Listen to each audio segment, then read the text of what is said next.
Everyone in the apartment complex where I lived knew who Ugly was. Ugly was the resident tomcat. Ugly loved three things in this world: fighting, eating garbage, and, shall we say, love. The combination of these things, combined with the life spent outside, had their effect on Ugly. To start with, he only had one eye, and where the other one should have been was a hole. He was also missing his ear on the same side. His left foot appeared to have been badly broken at one time, and had healed at an unnatural angle, making him look like he was always turning the corner. Ugly would have been a dark gray tabby, striped type, except for the sores covering his head, neck, and even his shoulders. Every time someone saw Ugly, their reaction was the same. That's one ugly cat. All the children were warned not to touch him. The adults threw rocks at him, hosed him down, scolded him when he tried to come into their homes, or shut his paws in the door when he would not leave. Ugly always had the same reaction. If you turned the hose on him, he would just stand there, getting soaked until you gave up and quit. If you threw things at him, he would curl his lanky body around your feet in forgiveness. Whenever he spied children, he would come running, meowing frantically, and bump his head against their hands, begging for their love. If you picked him up, he would immediately begin suckling on your shirt, earrings, whatever he could find.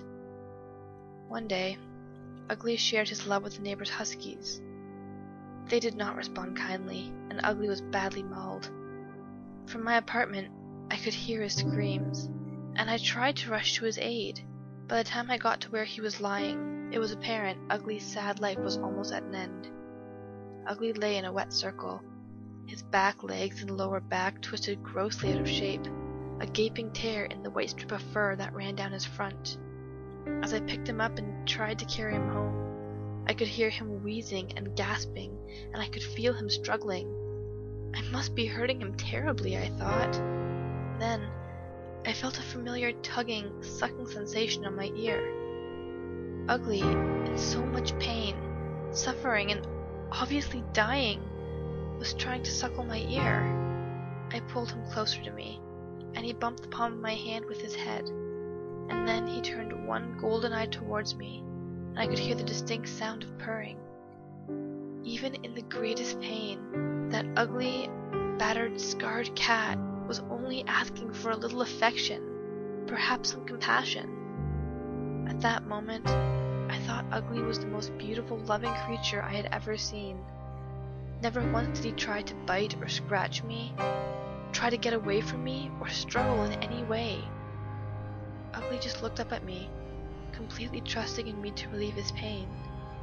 Ugly died in my arms before I could get inside, but I sat and held him for a long time afterwards, thinking about how one scarred, deformed little stray could so alter my opinion about what it means to have true pureness of spirit, to love so totally and truly.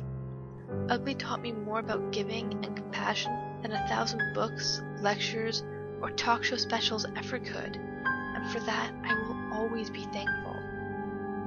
He had been scarred on the outside, but I was scarred on the inside, and it was time for me to move on and learn to love truly and deeply, to give my all to those I cared for. Many people want to be richer, more successful, well-liked, beautiful, but for me, I will always try to be ugly.